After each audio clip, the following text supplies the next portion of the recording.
Another story I heard about myself. This one happened in high school. We had this teacher in high school whose kid went to our high school. His name was Mr. McNamara, and his son Jake McNamara went to our high school. He was a sophomore when I was a senior, so he was 2 years behind me. And Mr. McNamara was an asshole.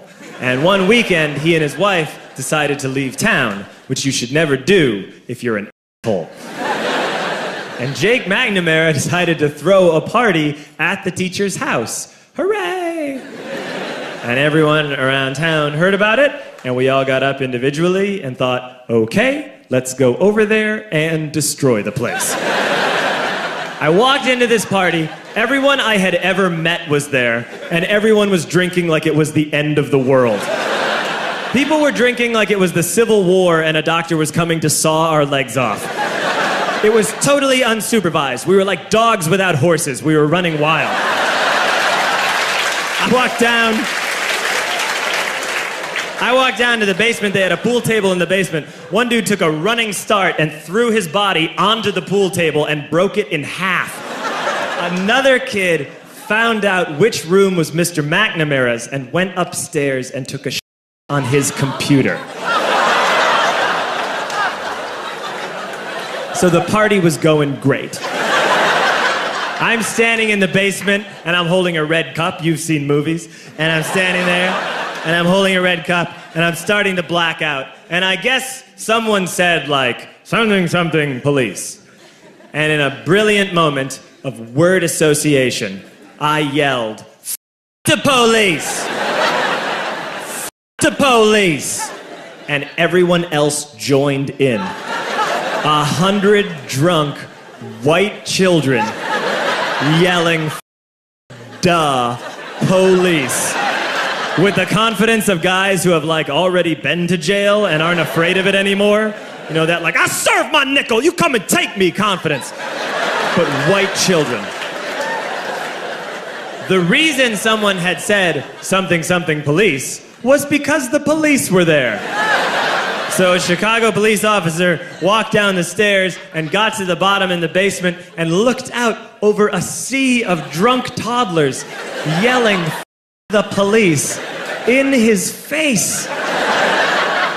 And he was almost impressed. He was like, wow. And then he leaned into his walkie-talkie and went, get the paddy wagon. And my friend John, who is now a father, this man now has a baby, he grabbed a 40, smashed it on the ground, and yelled, scatter!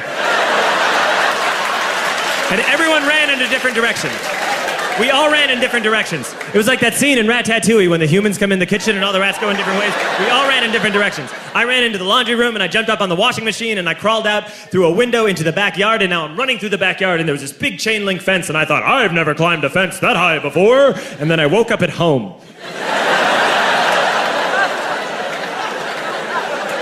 On Monday, I went to school because that's what we did back then. And I'm walking into the school building, and who do I see but Jake McNamara? And he says to me, hey, were you at my party on Saturday? And I said, no. You know, like a liar. And he said things got really out of hand. Someone broke the pool table. Someone took a shit on my dad's computer. But the worst thing, he says, the worst thing is that someone stole these old antique photos of my grandmother, and my parents are freaking out about it. And I had that thought that only blackout drunks and Steve Urkel can have.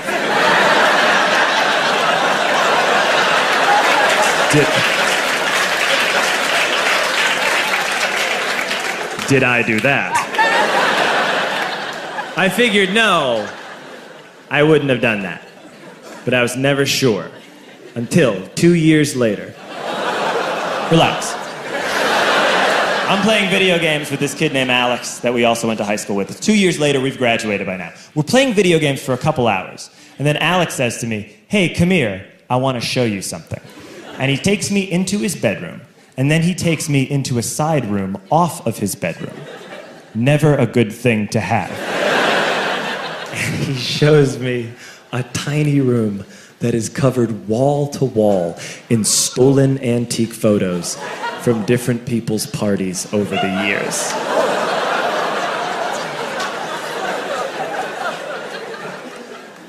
said, "Why? Why do you do this?" And Alex said, "Because it's the one thing you can't replace."